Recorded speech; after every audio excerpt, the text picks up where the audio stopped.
Hello everyone, today we are here want to discuss a topic about translating a song using a linguistic theory of translation by G.C. Catford. But before that, let's get closer about us. So there is Frisco with a beautiful smile and me as Maza and Atia with a beautiful hair. Now let's start with the background. So basically, translating a song is not a task that can be done carelessly. There are many elements in the translation process that must be carefully considered before achieving a good translation that aligns with the original text.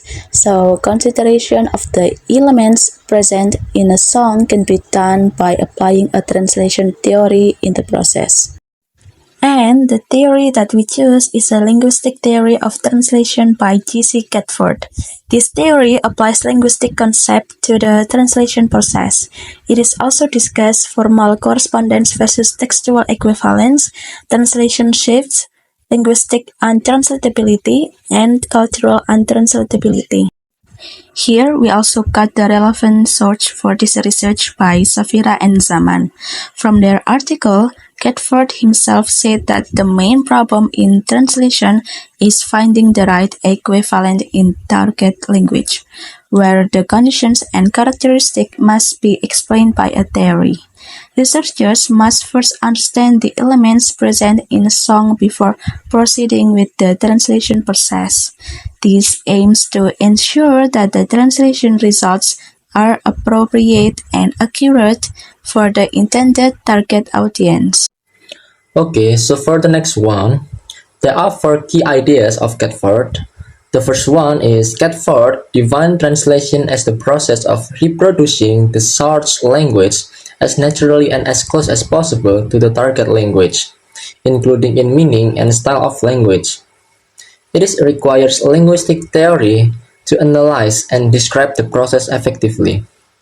The second one, translation equivalence. Catford distinguishes between two types of equivalence.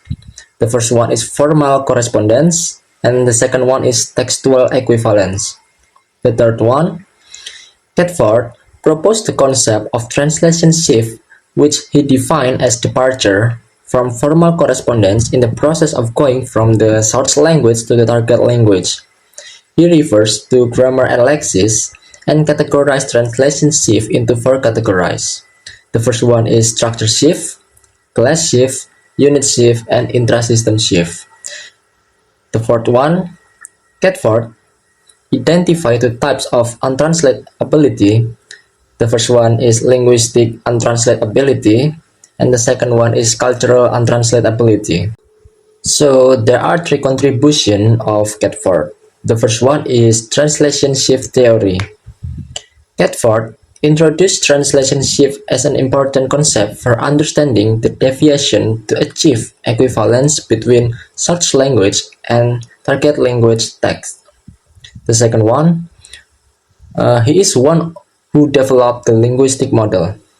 Catford analyzed language as communication that function in the context of ranks and level. He provides a systematic way to evaluate translation. And the last one is he is categorized the untranslatability. For the example, we have a song from Stray Kids entitled Domino. Here, the Korean version said Cheerio Olagiso Kojunan, while the English version said Rise to the highest. Here, the word order is not actually the same from the source text to the translated text, even though it has a similar function and fits the context. It is called textual equivalence since a deviation happened in the translation process. Here, two translation shifts happen in the translation process, such as structure shift and intrasystem shift. Structure shift happens since the sentence structure is modified, which initially is preposition, adverb, and verb, cheerio, olagiso, kojinan, change to verb, preposition, adverb, rise to the highest. Intersystem shift also happens in this translation since in the translated text there's a new sentence which does not exist in the source text. The sentence "Baby, look at my scale" appears due to the need to match the syllable since this is a song translation. So the translator must pay attention to the syllable because it has a big effect on the rhythm of the song. The structure shift happens due to the different sentence structure between the source language, Korean, and translated language, English. In Korean, the sentence structure is subject, time, place, object, manner, and verb, while in English, it is subject, verb, object, place, manner, and time. And in this translation, no cultural untranslatability happens in this translation process since all the words are translated in the same meaning since there is no cultural things in the text. For another example, we have a song by Armada entitled Asal Kau Bahagia. In the Indonesian version, it said Yang kemarin ku melihatmu, while in the English version it said Dear, I caught sight of you yesterday. Here, the word order is not actually the same from the source text to the translated text, even though it has a similar function and fits the context. It is called textual equivalence, since a division happened in the translation process. Here, a translation shift, namely structure shift, happens in this translation process since the sentence structure is modified, which initially is adverb, subject, verb, and object. Yang, kemarin, ku, melihatmu, change to subject, verb, object, and adverb. Dear, I caught sight of you yesterday.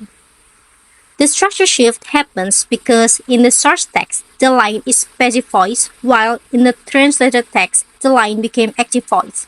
The translator did this because it's a song translation, so it needed to pay attention to the syllable since it affects the rhythm. And no cultural untranslatability happens in this translation process. All the words are translated in the same meaning since there is no cultural things in the text. So for the next example, we can see from the lyrics here, it is not formal correspondence because it is not word to word from source language to target language. It is textual equivalence since there is a deviation happen in the translation process. We can see in the lyric, there is a translation shift. There is a unit shift in the translation process from hati ini hanya rindu to 'cause my heart is just missing you, which means from hati ini hanya rindu is 4 words into 'cause my heart is just missing you 7 words. And for the last one is linguistic untranslatability. There is a shift structure here in the word kabulkanlah to please give us the time, where the word kabulkanlah is not in the translation in English, which means granting and giving at the same time. So the word kabulkanlah loses its original nuance. For the closing, I hope our material has provided you with valuable insights and a fresh perspective. So here we got 8 references. And thank you so much for your attention and participation.